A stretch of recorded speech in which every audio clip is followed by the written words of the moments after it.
ಓಂ ನಮೋ ಭಗವತೆ ಶ್ರೀರಮಣಾಯ. ಪ್ರಸ್ತಾವನೆ: ನಾನು ಯಾರು ಎಂಬ ಶಿರೋನಾಮದಲ್ಲಿ ಪ್ರಕಟವಾಗುತ್ತಿರುವ ಈ ಕಿರುಪುಸ್ತಕವು ಭಗವಾನ್ ಶ್ರೀ ರಮಣ ಮಹರ್ಷಿಗಳ ಮೊದಲ ಭಕ್ತರುಗಳಲ್ಲಿ ಒಬ್ಬರಾದ ಶ್ರೀ ಶಿವಪ್ರಕಾಶಂ ಪಿಳ್ಳೆಯವರಿಂದ ಸಂಕಲಿತವಾದ ಪ್ರಶ್ನೋತ್ತರ ರೂಪದಲ್ಲಿರುವ ಕೃತಿಯಾಗಿದೆ. ಪಿಳ್ಳೆಯವರು ತತ್ವಶಾಸ್ತ್ರದಲ್ಲಿ ಪದವೀಧರರಾಗಿದ್ದು, ತಮಿಳುನಾಡಿನ ದಕ್ಷಿಣ ಆರ್ಕಾಡ್ ಜಿಲ್ಲೆ ಕಚೇರಿಯಲ್ಲಿ ಕಂದಾಯ ಇಲಾಖೆಯಲ್ಲಿ ಸೇವೆ ಸಲ್ಲಿಸುತ್ತಿದ್ದರು. ಇವರು ಕಾರ್ಯನಿಮಿತ್ತವಾಗಿ ತಿರುವಣ್ಣಾಮಲೈಗೆ 1901-7ರಲ್ಲಿ ಬಂದಿದ್ದಾಗ ಭಗವಾನರು ಅಲ್ಲಿನ ಅರುಣಾಚಲ ಬೆಟ್ಟದಲ್ಲಿದ್ದ ವಿರೂಪಾಕ್ಷ ಗುಹೆಯಲ್ಲಿ ವಾಸವಾಗಿದ್ದರು. ಆಗ ಭಗವಾನರಿಗೆ ಕೇವಲ 21 ವರ್ಷ ವಯಸ್ಸಾಗಿದ್ದು, ಬ್ರಾಹ್ಮಣ ಸ್ವಾಮಿ ಎಂಬುದಾಗಿ ಆ ಕ್ಷೇತ್ರದಲ್ಲಿ ಪರಿಚಿತರಾಗಿದ್ದರು. ಆ ವಯಸ್ಸಿನಲ್ಲಿಯೇ ಅವರು ಉನ್ನತ ಮಟ್ಟದ ಆತ್ಮಜ್ಞಾನಿಗಳಾಗಿದ್ದು, ಸದಾ ಯೋಗ ಸಮಾಧಿಯಲ್ಲಿ ನೆಲೆಸಿ ಸ್ವಾಭಾವಿಕವಾಗಿಯೇ ಮೌನವಾಗಿರುತ್ತಿದ್ದರು. ಈ ಕಾರಣದಿಂದ ಪಿಳ್ಳೆಯವರು ಭಕ್ತಿ, ಶ್ರದ್ಧೆ, ಗೌರವ ಮತ್ತು ನಮ್ರತೆಗಳಿಂದ ಕೇಳುತ್ತಿದ್ದ ಎಲ್ಲ ಪ್ರಶ್ನೆಗಳಿಗೂ ಶ್ರೀ ಭಗವಾನರು ಸಣ್ಣ ಸಣ್ಣ ಕಾಗದದ ತುಂಡುಗಳ ಮೇಲೆಯೋ ಹರಡಿದ ಮರಳಿನ ಮೇಲೆ ತಮ್ಮ ಬೆರಳಿನಿಂದಲೋ ಅಥವಾ ಕಪ್ಪು ಹಲಗೆಯ ಮೇಲೆ ಬಳಪದ ಕಲ್ಲಿನಿಂದಲೋ ಉತ್ತರಗಳನ್ನು ಬರೆದು ತಿಳಿಸುತ್ತಿದ್ದರು. ಹೀಗೆ ಶ್ರೀ ಭಗವಾನರಿಂದ ಪಡೆದುಕೊಂಡ ಉತ್ತರಗಳೆಲ್ಲವನ್ನೂ ಸಂಕಲಿಸಿ ಪಿಳ್ಳೆಯವರು ಅದನ್ನು ನಂತರ 1923ರಲ್ಲಿ ಮೊದಲ ಬಾರಿಗೆ ಪ್ರಶ್ನೋತ್ತರ ರೂಪದಲ್ಲಿ ಪ್ರಕಟಿಸಿದ್ದರು. ಇದು ತಮಿಳು ಭಾಷೆಯಲ್ಲಿದ್ದು, ಈ ಮೂಲ ಕೃತಿಯ ಅನುವಾದವು ಸಂಸ್ಕೃತ, ಆಂಗ್ಲ ಭಾಷೆ, ಮಲಯಾಳಂ, ಕನ್ನಡವೇ ಮೊದಲಾದ ಅನೇಕ ಭಾಷೆಗಳಲ್ಲಿ ಪ್ರಕಟವಾಗಿದ್ದು, ಇಂದಿಗೂ ಅದರ ಅನೇಕ ಆವೃತ್ತಿಗಳು ಪ್ರಕಟವಾಗುತ್ತಲೇ ಇವೆ. ಪಿಳ್ಳೆಯವರು ಭಗವಾನರ ವಿಷಯವಾಗಿ ಇನ್ನೂ ಅನೇಕ ಕೃತಿಗಳನ್ನು, ಸ್ತೋತ್ರಗಳನ್ನು ರಚಿಸಿದ್ದಾರೆ. ಶ್ರೀ ಭಗವಾನರು ಪಿಳ್ಳೆಯವರಿಗೆ ತೋರುತ್ತಿದ್ದ ಪ್ರೀತಿಗೆ ಉದಾಹರಣೆಯಾಗಿ, ಪಿಳ್ಳೆಯವರು ದೈವಾಧೀನರಾದಾಗ ಭಗವಾನರು ಶಿವಪ್ರಕಾಶಂ ಪಿಳ್ಳೆ, ಶಿವಪ್ರಕಾಶಮಾನರ್, ಅಂದರೆ ಶಿವನ ಪ್ರಕಾಶವೇ ಆದರು ಎಂದು ಉದ್ಗಾರ ಮಾಡಿದ್ದನ್ನು ಇಲ್ಲಿ ಸ್ಮರಿಸಬಹುದು. ಈಗ ಪ್ರಕಟವಾಗುತ್ತಿರುವ ಕನ್ನಡ ಅನುವಾದವು ಪ್ರಶ್ನೋತ್ತರ ರೂಪದಲ್ಲಿದ್ದು, 28 ಪ್ರಶ್ನೆಗಳಿಂದಲೂ ಅವುಗಳಿಗೆ ಶ್ರೀ ಭಗವಾನರು ಕರುಣಿಸಿದ ಲಿಖಿತ ಉತ್ತರಗಳಿಂದಲೂ ಕೂಡಿದೆ. ಈ ಅನುವಾದದ ಕಾರ್ಯದಲ್ಲಿ ನೆರವಾದ ಅನೇಕ ಅನುವಾದಗಳ ಜತೆಗೆ 1941ರಲ್ಲಿ ರಚಿತವಾದ ಆತ್ಮವಿದ್ಯಾಭೂಷಣ ಶ್ರೀ ಜಗದೀಶ್ವರ ಶಾಸ್ತ್ರಿಗಳ ಸಂಸ್ಕೃತ ಅನುವಾದ ಕೋಹಂ ಕೃತಿಯ ನೆರವನ್ನು ಇಲ್ಲಿ ಕೃತಜ್ಞತೆಯಿಂದ ಸ್ಮರಿಸಲಾಗಿದೆ. ಶ್ರೀ ಶಾಸ್ತ್ರಿಗಳು ಶ್ರೀ ಭಗವಾನರ ನಿಕಟವರ್ತಿಗಳಾದ ಶಿಷ್ಯರಾಗಿದ್ದಲ್ಲದೆ, ಶ್ರೀ ಭಗವಾನರ ಪ್ರಸಿದ್ಧ ರಚನೆಯಾದ ಹೃದಯ ಕುಹರ ಮಧ್ಯೆ ಎಂಬ ಏಕಶ್ಲೋಕಿಗೆ ಕಾರಣರಾದವರು. ಭಗವಾನರಿಂದ ನಮ್ಮ ಜಗದೀಶನ್ ಎಂದು ಆತ್ಮೀಯವಾಗಿ ಕರೆಯಲ್ಪಡುತ್ತಿದ್ದವರೂ ಆಗಿದ್ದವರು. ಈ ಕೃತಿಯು ವಿಚಾರ ಸಂಗ್ರಹವೆಂಬ ಶ್ರೀ ಗಂಭೀರಂ ಶೇಷಯ್ಯ ಎಂಬ ಭಕ್ತರಿಗೆ ನೀಡಿದ ಉತ್ತರಗಳಿಂದ ಕೂಡಿದ ಇನ್ನೊಂದು ಕೃತಿಯೂ. ಇವೆರಡೂ ಭಗವಾನರ ಬರವಣಿಗೆಯಿಂದ ಮೂಡಿದ ಮೊದಲ ಗದ್ಯ ರೂಪದ ಕೃತಿಗಳಾಗಿದ್ದು, ಜಿಜ್ಞಾಸು ಭಕ್ತರಿಗೆ ಅತ್ಯಂತ ಉಪಯುಕ್ತವಾದ ಕೃತಿಗಳಾಗಿವೆ.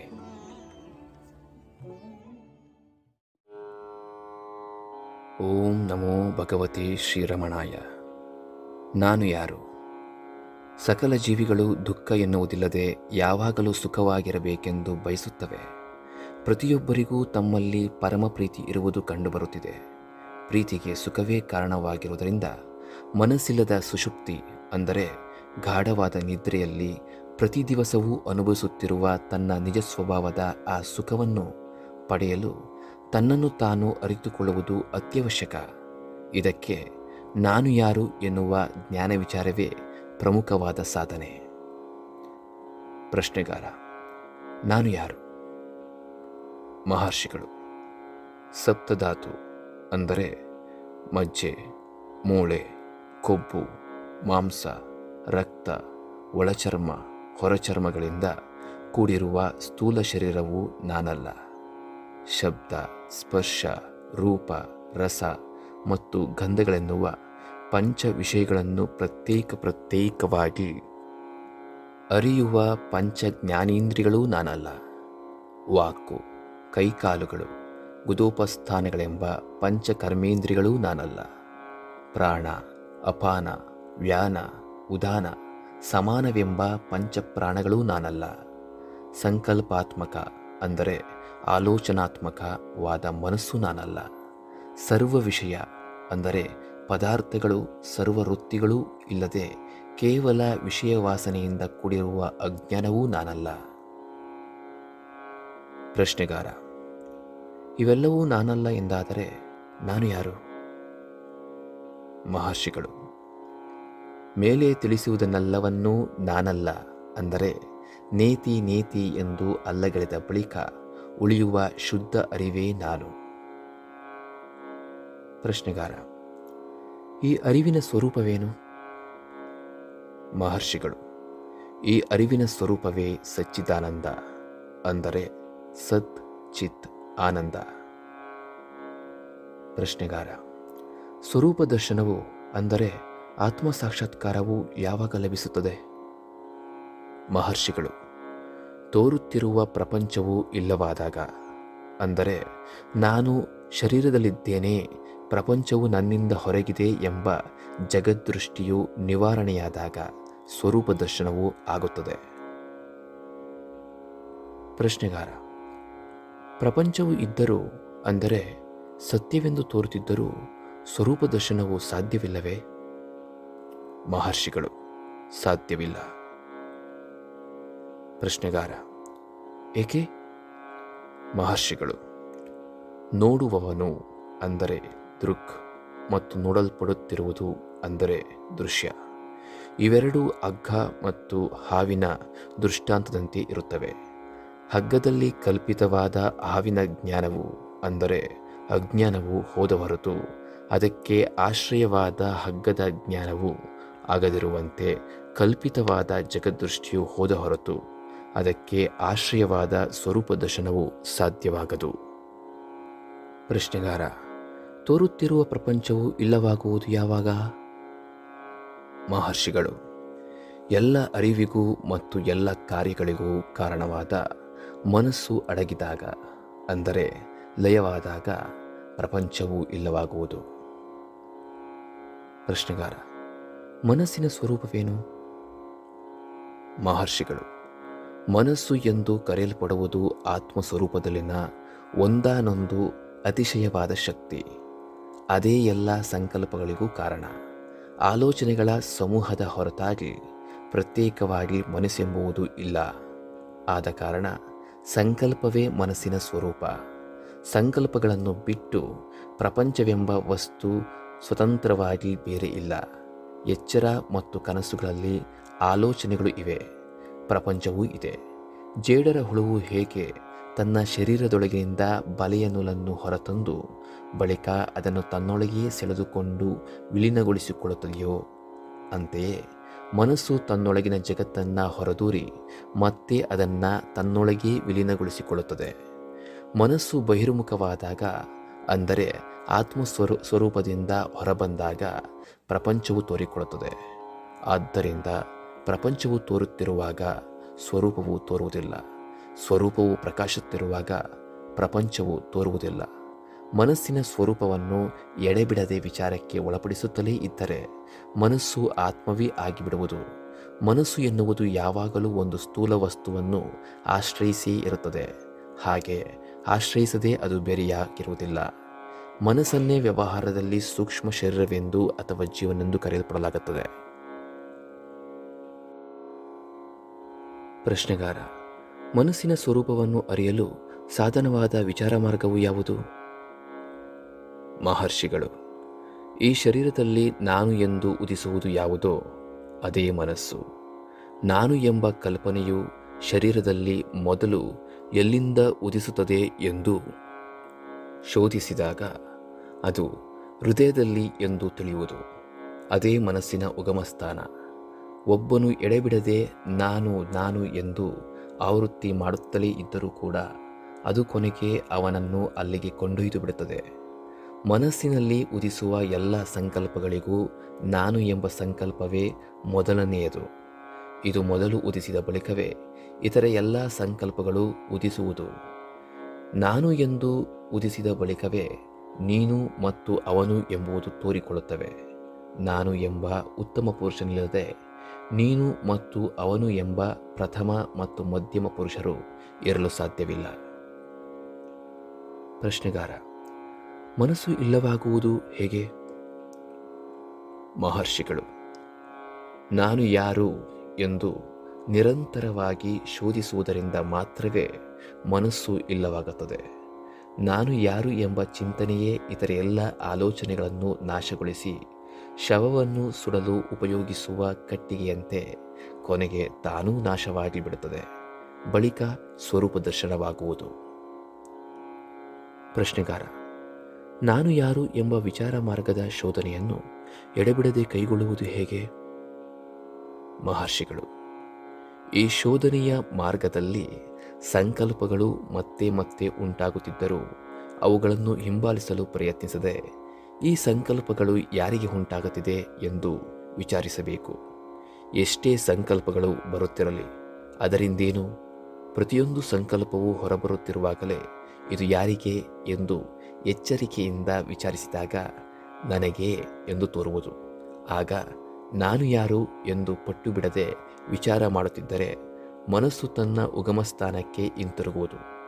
ನಿರಂತರವಾಗಿ ಹೀಗೆಯೇ ಅಭ್ಯಾಸ ಮಾಡುತ್ತಿದ್ದರೆ ಮನಸ್ಸಿಗೆ ತನ್ನ ಉಗಮ ಸ್ಥಾನದಲ್ಲಿ ನೆಲೆಸುವ ಶಕ್ತಿಯು ಹೆಚ್ಚುತ್ತಾ ಬರುತ್ತದೆ. ಸೂಕ್ಷ್ಮವಾದ ಮನಸ್ಸು ಮೆದುಳೆ ಮೊದಲಾದ ಇಂದ್ರಿಯಗಳ ಮೂಲಕ ಹೊರಮುಖವಾದರೆ ಸ್ಥೂಲವಾದ ನಾಮರೂಪಗಳನ್ನು ಅರಿಯುತ್ತದೆ. ಅದು ಹೃದಯದಲ್ಲಿ ನೆಲೆ ನಿಂತರೆ ಆಗ ನಾಮರೂಪಗಳು ಮರೆಯಾಗುವುದು. ಹೊರಮುಖವಾಗಿ ಹರಿಯುವ ಮನಸ್ಸನ್ನು ಹಿಂತಿರುಗಿಸಿ ಹೃದಯದಲ್ಲಿ ನೆಲೆಸುವುದನ್ನೇ ಅಂತರ್ಮುಖ ಎಂದು ಕರೆಯಲಾಗುತ್ತದೆ. ಹೀಗೆ ಮನಸ್ಸನ್ನು ಹೃದಯದಲ್ಲೇ ನೆಲೆಸುವಂತೆ ಮಾಡಿದಲ್ಲಿ ಎಲ್ಲ ಸಂಕಲ್ಪ ವಿಕಲ್ಪಗಳಿಗೆ ಕಾರಣನಾದ ನಾನು ಎಂಬ ಅಹಂಕಾರವು ವಿಲೀನವಾಗಿ ಸದಾ ಇರುವ ಸ್ವಸ್ವರೂಪವಾದ ಆತ್ಮವೇ ಬೆಳಗುತ್ತದೆ. ಮಾಡುವ ಎಲ್ಲ ಕಾರ್ಯಗಳನ್ನು ನಾನು ಎನ್ನುವ ಅಹಂಕಾರವಿಲ್ಲದವನಾಗಿ ಮಾಡಬೇಕು. ಹಾಗೆ ಮಾಡಿದರೆ ಎಲ್ಲವೂ ಶಿವನ ಅಂದರೆ ಭಗವಂತನ ಆತ್ಮದ ಸ್ವರೂಪವಾಗಿಯೇ ಕಾಣುತ್ತದೆ. ಪ್ರಶ್ನೆಗಾರ: ಮನೋನಿಗ್ರಹಕ್ಕೆ ಬೇರೆ ಯಾವ ಉಪಾಯಗಳು ಇಲ್ಲವೇ? ಮಹರ್ಷಿಗಳು: ಮನೋನಿಗ್ರಹಕ್ಕೆ ಆತ್ಮವಿಚಾರವನ್ನು ಬಿಟ್ಟು ಬೇರೆ ಯಾವ ಉಪಾಯಗಳೂ ಇಲ್ಲ. ಇತರ ಉಪಾಯಗಳಿಂದ ಮನಸ್ಸು ನಿಗ್ರಹಿಸಲ್ಪಟ್ಟಂತೆ ಕಂಡುಬಂದರೂ ಅದು ಮತ್ತೆ ತಲೆದೋರುವುದು. ಪ್ರಾಣಾಯಾಮದಿಂದ ಮನಸ್ಸು ನಿಗ್ರಹಿಸಿದಂತೆ ತೋರಿದರೂ ಪ್ರಾಣಾಯಾಮದ ಬಳಿಕ ಮತ್ತೆ ಉಸಿರಾಟವು ಪ್ರಾರಂಭವಾದಾಗ ಮನಸ್ಸು ಮತ್ತೆ ಹೊರಮುಖವಾಗಿ ವಾಸನೆಗಳ ವಶವಾಗಿ ಹೊರಗೆ ಅಲೆದಾಡುತ್ತಿರುತ್ತವೆ. ಮನಸ್ಸಿಗೂ ಉಸಿರಿಗೂ ಉಗಮಸ್ಥಾನ ಒಂದೇ.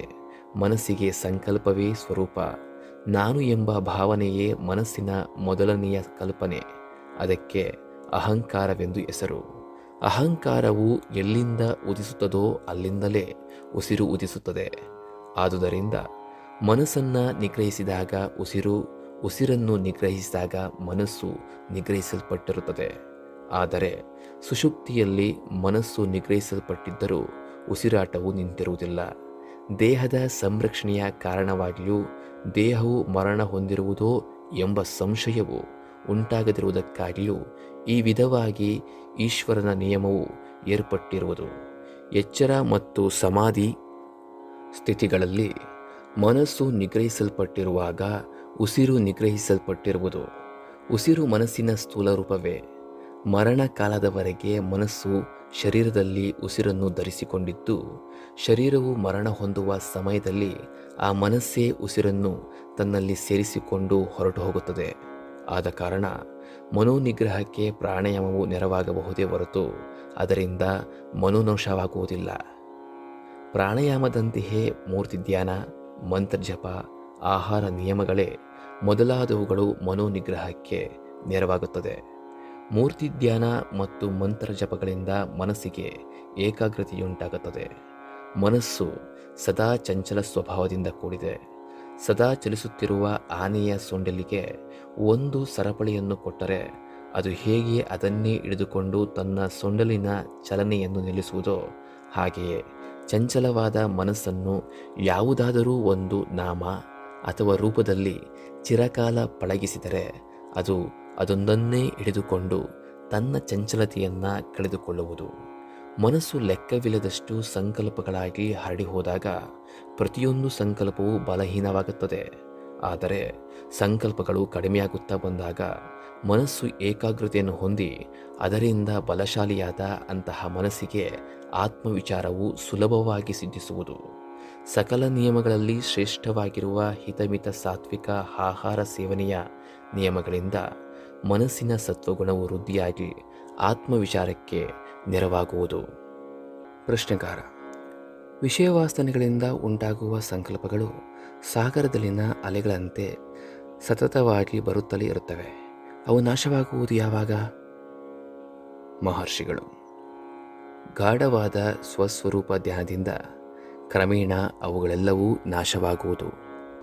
ಪ್ರಶ್ನೆಗಾರ: ಅನಾದಿ ಕಾಲದಿಂದಲೂ ಬಂದಿರುವ ಎಲ್ಲ ವಿಷಯ ವಾಸನೆಗಳು ಇಲ್ಲವಾಗಿ ಕೇವಲ ಸ್ವರೂಪ ಮಾತ್ರನಾಗಿಯೇ ನೆಲೆಸಲು ಸಾಧ್ಯವೇ? ಮಹರ್ಷಿಗಳು: ಸ್ವರೂಪ ಮಾತ್ರನಾಗಿಯೇ ನೆಲೆಸುವ ಸ್ಥಿತಿ ಉಂಟಾಗುತ್ತದೆಯೇ ಇಲ್ಲವೇ ಎಂಬ ಸಂದೇಹಗಳಿಗೆ ಸ್ವಲ್ಪವೂ ಎಡೆಕೊಡದೆ ಸ್ವರೂಪ ಧ್ಯಾನವನ್ನೇ ಗಟ್ಟಿಯಾಗಿ ಹಿಡಿದುಕೊಳ್ಳಬೇಕು.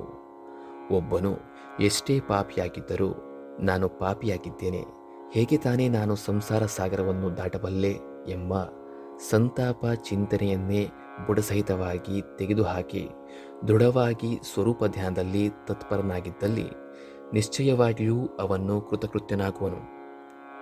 ಒಳ್ಳೆಯ ಮನಸ್ಸು ಮತ್ತು ಕೆಟ್ಟ ಮನಸ್ಸು ಎಂಬ ಎರಡು ಬಗೆಯ ಮನಸ್ಸುಗಳಿಲ್ಲ, ಮನಸ್ಸು ಒಂದೇ. ಆದರೆ ವಾಸನೆಗಳಲ್ಲಿ ಶುಭ ಅಶುಭವೆಂದು ಎರಡು ವಿಧ. ಮನಸ್ಸು ಶುಭವಾದ ವಾಸನೆಗಳ ವಶವಾಗಿದ್ದರೆ ಒಳ್ಳೆಯದೆಂದು, ಅಶುಭವಾದ ವಾಸನೆಗಳ ವಶವಾಗಿದ್ದರೆ ಕೆಟ್ಟದೆಂದು ಕರೆಯಲ್ಪಡುತ್ತದೆ. ಮನಸ್ಸನ್ನು ಪ್ರಪಂಚದ ವಿಷಯಗಳಲ್ಲಿಯಾಗಲಿ ಇತರರ ವಿಷಯಗಳಲ್ಲಿಯಾಗಲಿ ತೊಡಗಿಸಿಕೊಳ್ಳಕೂಡದು. ಇತರರು ಎಷ್ಟೇ ಕೆಟ್ಟ ಸ್ವಭಾವದವರಾಗಿರಲಿ ಅವರನ್ನು ದ್ವೇಷಿಸಕೂಡದು. ರಾಗ ದ್ವೇಷಗಳೆರಡನ್ನೂ ತ್ಯಜಿಸಬೇಕು. ಇತರರಿಗೆ ಮಾಡುವ ಉಪಕಾರಗಳೆಲ್ಲವೂ ತನಗೆ ಮಾಡಿಕೊಂಡಂತೆಯೇ ಆಗುತ್ತವೆ. ಈ ತತ್ವವನ್ನು ಅರಿತರೆ ಯಾರು ಇನ್ನೊಬ್ಬರಿಗೆ ಕೊಡದಿರಲು ಸಾಧ್ಯ? ನಾನು ಎಂಬುವುದು ಹುಟ್ಟಿದ ಕೂಡಲೇ ಎಲ್ಲವೂ ಹುಟ್ಟುವುದು. ನಾನು ಎಂಬುದು ಇಲ್ಲವಾದರೆ ಎಲ್ಲವೂ ಇಲ್ಲವಾಗುವುದು. ಎಲ್ಲಿಯವರೆಗೆ ನಾವು ವಿನಯದಿಂದ ವರ್ತಿಸುತ್ತೇವೆಯೋ ಅಲ್ಲಿಯವರೆಗೆ ಎಲ್ಲವೂ ಒಳ್ಳೆಯದೇ ಆಗುವುದು. ಮನಸ್ಸು ಶಾಂತವಾಗಿದ್ದರೆ ಯಾರು ಎಲ್ಲಿ ಬೇಕಾದರೂ ನೆಲೆಸಬಹುದು, ಎಲ್ಲವೂ ನೆಮ್ಮದಿಯಾಗಿಯೇ ಇರುತ್ತದೆ. ಪ್ರಶ್ನೆಗಾರ: ವಿಚಾರವನ್ನು ಎಷ್ಟು ಕಾಲದವರೆಗೆ ಮಾಡಬೇಕು? ಮಹರ್ಷಿಗಳು: ಮನಸ್ಸಿನಲ್ಲಿ ಎಲ್ಲಿಯವರೆಗೆ ವಿಷಯ ವಾಸನೆಗಳು ಉಳಿದುಕೊಂಡಿರುತ್ತವೆಯೋ ಅಲ್ಲಿಯವರೆಗೆ ನಾನು ಯಾರು ಎನ್ನುವ ವಿಚಾರವನ್ನು ಮಾಡುತ್ತಿರಬೇಕು. ಆಲೋಚನೆಗಳು ಉದಿಸುತ್ತಿದ್ದಂತೆಯೇ ಕೂಡಲೇ ಅವುಗಳನ್ನು ಅವುಗಳ ಉಗಮ ಸ್ಥಾನದಲ್ಲಿಯೇ ವಿಚಾರದಿಂದ ನಶಿಸುವಂತೆ ಮಾಡುತ್ತಿರಬೇಕು. ಆತ್ಮ ಸಾಕ್ಷಾತ್ಕಾರವಾಗುವವರೆಗೆ ಎಡೆಬಿಡದೆ ಸ್ವರೂಪ ಧ್ಯಾನವನ್ನೇ ಮಾಡುತ್ತಿದ್ದರೆ ಅಷ್ಟೇ ಸಾಕು. ಕೋಟೆಯೊಳಗೆ ಶತ್ರುಗಳು ಇರುವವರೆಗೂ ಅವರು ಹೊರಬರುತ್ತಲೇ ಇರುತ್ತಾರೆ. ಅವರು ಹೊರಬರುತ್ತಿದ್ದಂತೆಯೇ ಅವರನ್ನು ನಾಶಗೊಳಿಸಿದರೆ ಅಂತ್ಯದಲ್ಲಿ ಕೋಟೆಯು ನಮ್ಮ ವಶವಾಗುತ್ತದೆ.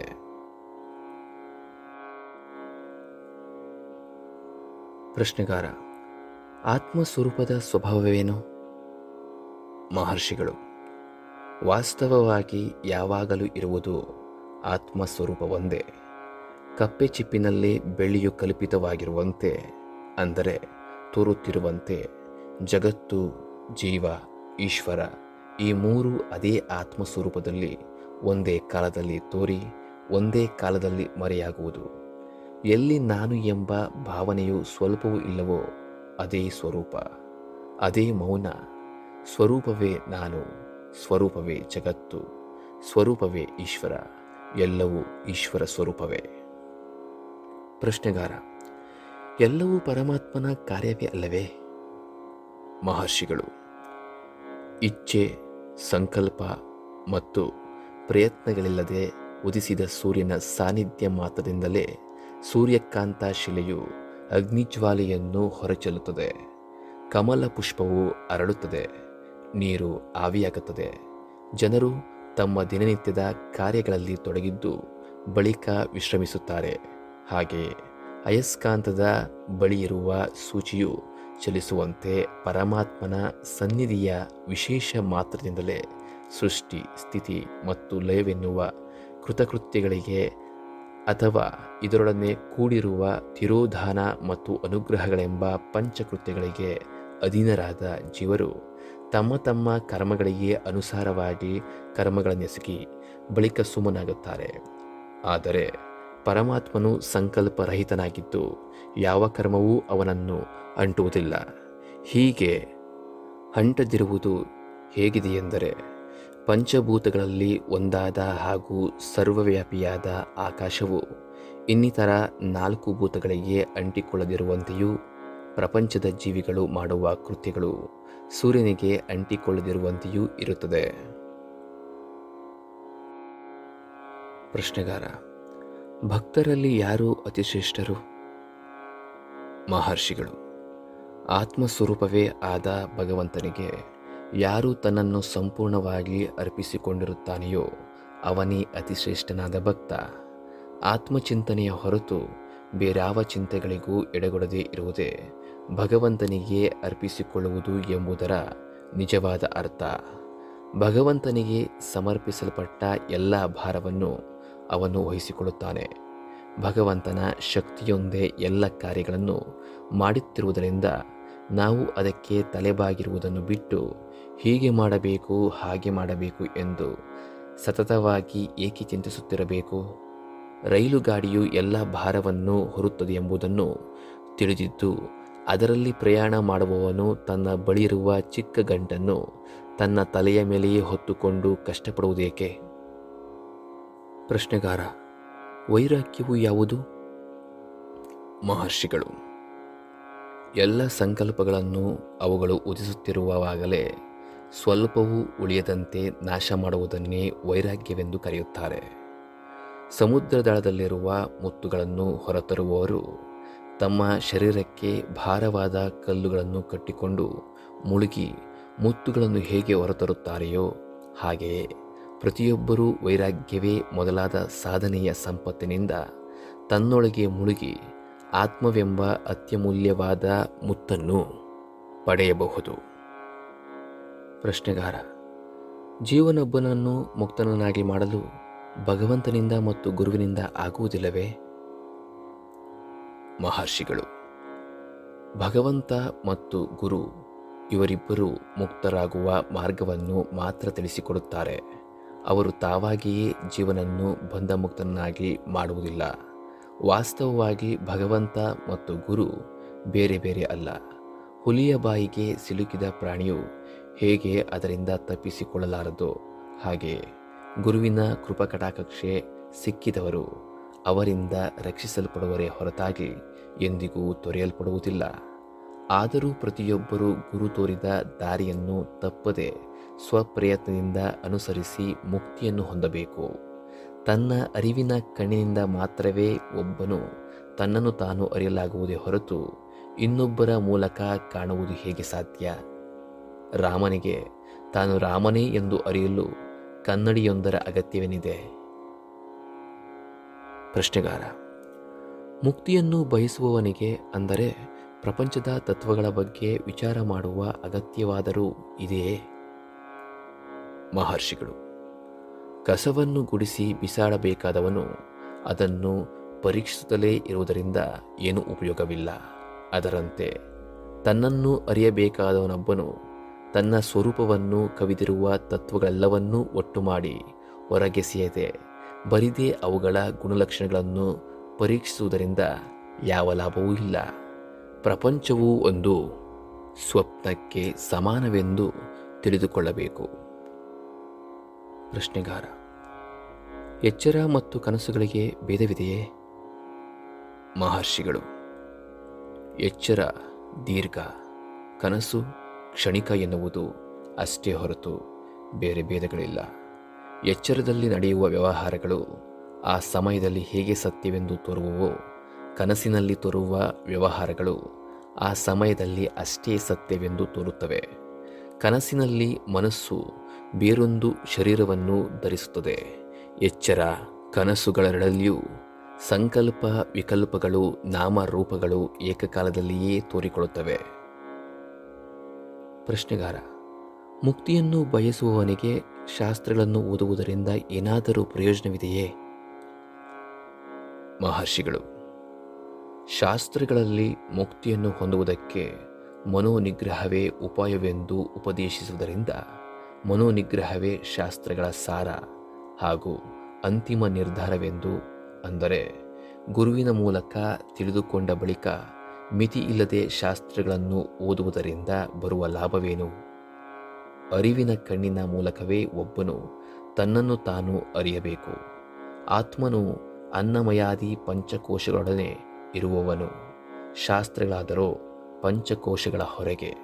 ಆದ್ದರಿಂದ ಪಂಚಕೋಶಗಳನ್ನು ಪರಿತ್ಯಜಿಸಿ ವಿಚಾರಿಸಬೇಕಾದ ಆತ್ಮನನ್ನು ಶಾಸ್ತ್ರಗಳಲ್ಲಿ ಹುಡುಕುವುದು ವ್ಯರ್ಥ. ಕಲಿತದ್ದೆಲ್ಲವನ್ನೂ ಮರೆಯುವ ಕಾಲವೊಂದು ಬಂದೇ ಬರುವುದು. ಪ್ರಶ್ನೆಗಾರ: ಸುಖವೆನ್ನುವುದು ಯಾವುದು?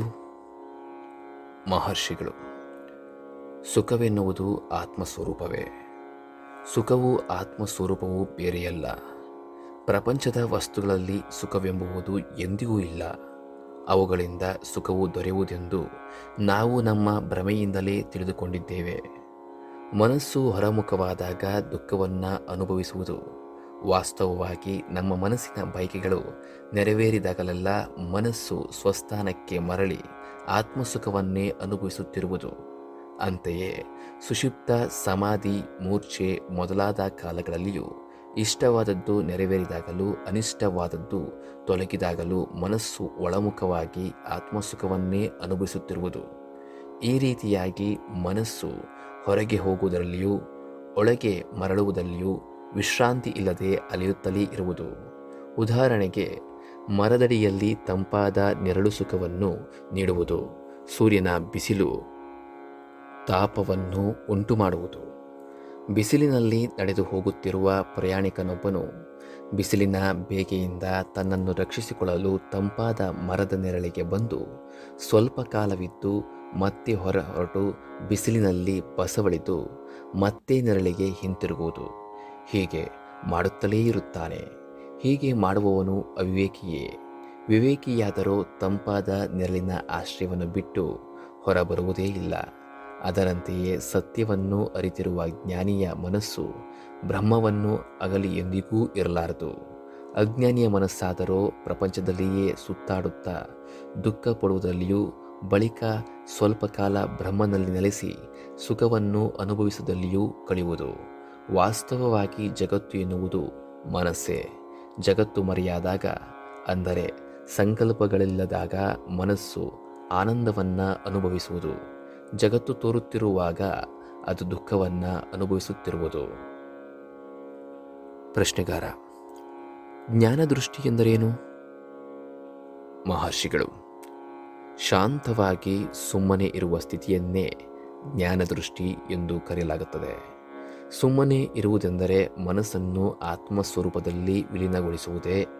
ಹಾಗಲ್ಲದೆ ಇತರರ ಆಲೋಚನೆಗಳನ್ನು ಅರಿಯುವುದು, ಮೂರು ಕಾಲಗಳನ್ನು ಅರಿಯುವುದು, ದೂರ ದೇಶಗಳಲ್ಲಿ ನಡೆಯುತ್ತಿರುವ ವಿಷಯಗಳನ್ನು ಅರಿಯುವುದು ಜ್ಞಾನದೃಷ್ಟಿಯಾಗುವುದಿಲ್ಲ. ಪ್ರಶ್ನೆಗಾರ: ಆಸೆ ಇಲ್ಲದಿರುವಿಕೆಗೂ ಜ್ಞಾನಕ್ಕೂ ಏನು ಸಂಬಂಧ? ಮಹರ್ಷಿಗಳು: ಆಸೆ ಇಲ್ಲದಿರುವಿಕೆಯೇ ಜ್ಞಾನ. ಆಸೆ ಇಲ್ಲದಿರುವಿಕೆಯೂ ಜ್ಞಾನವು ಬೇರೆ ಬೇರೆಯಲ್ಲ. ಆತ್ಮನಲ್ಲಿ ಹೊರತು ಬೇರೆಡೆ ಮನಸ್ಸು ಹೋಗದಿರುವುದೇ ಆಸೆ ಇಲ್ಲದಿರುವುದು ಎನ್ನುವ ಸ್ಥಿತಿ. ಹಾಗೆಯೇ ಆತ್ಮವನ್ನು ಬಿಟ್ಟು ಬೇರೇನನ್ನೂ ಬಯಸದಿರುವುದು ವೈರಾಗ್ಯ ಅಥವಾ ಜ್ಞಾನವೆಂದು ಕರೆಯಲ್ಪಡುತ್ತದೆ. ಸ್ವಸ್ವರೂಪವನ್ನು ಬಿಡದಿರುವುದೇ ಜ್ಞಾನ. ಪ್ರಶ್ನೆಗಾರ: ಆತ್ಮವಿಚಾರಕ್ಕೂ ಧ್ಯಾನಕ್ಕೂ ಇರುವ ವ್ಯತ್ಯಾಸವೇನು? ಮಹರ್ಷಿಗಳು: ಸದಾಕಾಲವೂ ಮನಸ್ಸನ್ನು ಆತ್ಮದಲ್ಲಿರಿಸಿಕೊಂಡಿರುವುದಕ್ಕೆ ಆತ್ಮವಿಚಾರವೆಂದು ಹೆಸರು. ಧ್ಯಾನವೆಂದರೆ ತನ್ನನ್ನು ಬ್ರಹ್ಮವೆಂದು, ಸಚ್ಚಿದಾನಂದವೆಂದು ಭಾವಿಸುತ್ತಿರುವುದು. ಪ್ರಶ್ನೆಗಾರ: ಮುಕ್ತಿ ಎಂದರೇನು? ಮಹರ್ಷಿಗಳು: ಬದ್ಧನಾಗಿರುವ ನಾನು ಯಾರು ಎಂದು ವಿಚಾರಿಸಿ ತನ್ನ ಯಥಾರ್ಥ ಸ್ವರೂಪವನ್ನು ಅರಿತುಕೊಳ್ಳುವುದೇ ಮುಕ್ತಿ. ಶುಭಮಸ್ತು. ಶ್ರೀರಮಣಾರ್ಪಣಮಸ್ತು.